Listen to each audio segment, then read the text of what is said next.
tenemos aquí una cuestión experimental en la que dice que tenemos dos espiras conductoras enfrentadas tal y como se ve en la figura, y por la espira 1 circula una corriente de intensidad en el sentido indicado. Bueno, si nosotros miramos desde la parte izquierda del dibujo, pues parece como que esa intensidad está girando en el sentido de las agujas del reloj.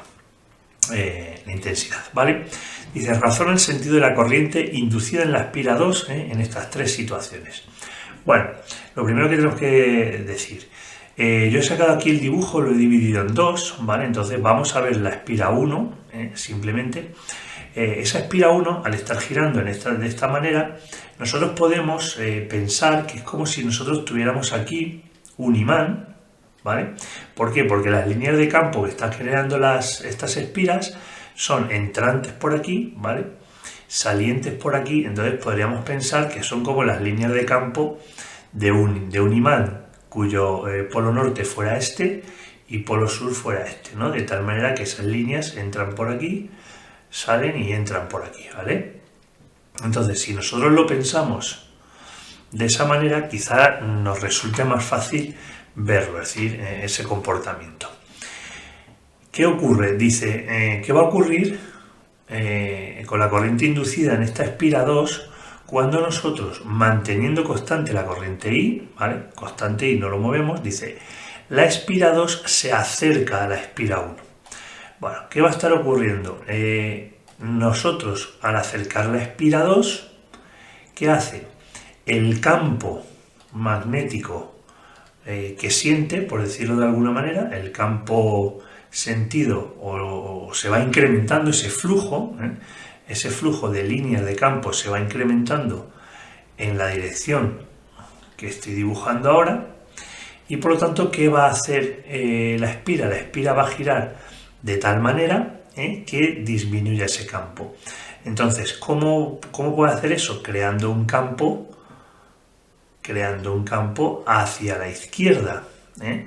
Entonces, para hacer eso, ¿qué tiene que hacer? Se tiene que generar una corriente inducida que, tal y como está, va a ser en contra de las agujas del reloj, es decir, en sentido antihorario.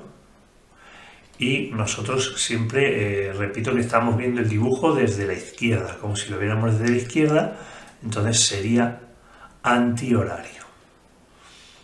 Antihorario, no sé si se ve en los dibujos, ¿vale? Esa parte iría hacia abajo, la parte trasera, por aquí la parte delantera, estaría creando un campo en contra de ese aumento de flujo que se está encontrando hacia la derecha por acercarse a esta espira.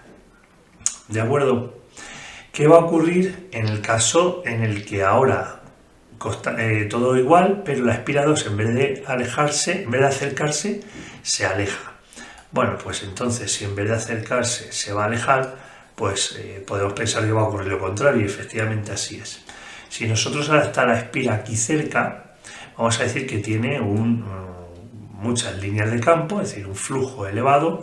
¿Y qué va a ocurrir? Que cuando esta espira, la 2, se empiece a alejar, va a ir disminuyendo ese flujo. Entonces, para aumentar el flujo, ¿qué va a hacer la espira? Aumentar el flujo hacia la derecha, va a crear, con esa corriente inducida, va a crear un campo hacia la derecha.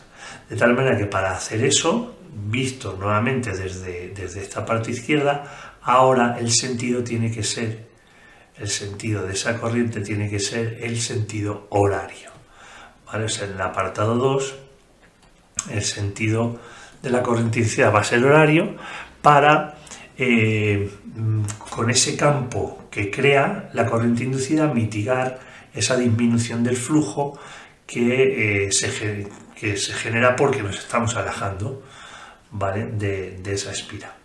Ese sería el apartado B. Y ahora un apartado C que nos dice, bueno, pues ahora ni acercamos ni alejamos la espira, pero la tenemos a esa misma distancia, pero ahora aumentamos la intensidad 1, se aumenta la intensidad 1. ¿Qué va a ocurrir al aumentar la intensidad 1? Pues que van a aumentar esas líneas y por lo tanto decimos que está aumentando el flujo que atraviesa esa espira 2. Si aumenta el flujo que atraviesa el aspirador, la espira va a intentar disminuir ese aumento. Y para disminuirlo, tiene que hacer igual que hacía en el apartado A, crear un campo. Voy a separar la espira, aunque no es el caso, pero para que se vea bien, tiene que crear un campo para mitigar ese aumento de intensidad y por lo tanto de líneas de campo y por lo tanto de flujo. Tiene que crear ahora el campo que vaya otra vez hacia la izquierda. De esa manera disminuye el aumento de campo que ha ocurrido hacia la derecha por aumentar la intensidad 1. Para que se genere ese campo hacia la izquierda, no nos queda más remedio que, igual que en el apartado A, vaya una corriente en el sentido antihorario, ¿vale? Luego en el apartado C vuelve a ser nuevamente la corriente inducida, vuelve a tener un sentido antihorario, ¿vale? Siempre visto desde la perspectiva que estamos mirando desde la izquierda a estos dibujos, ¿vale? Bueno, pues es difícil explicar esto así en un vídeo, pero bueno, espero que os haya servido, ¿de acuerdo?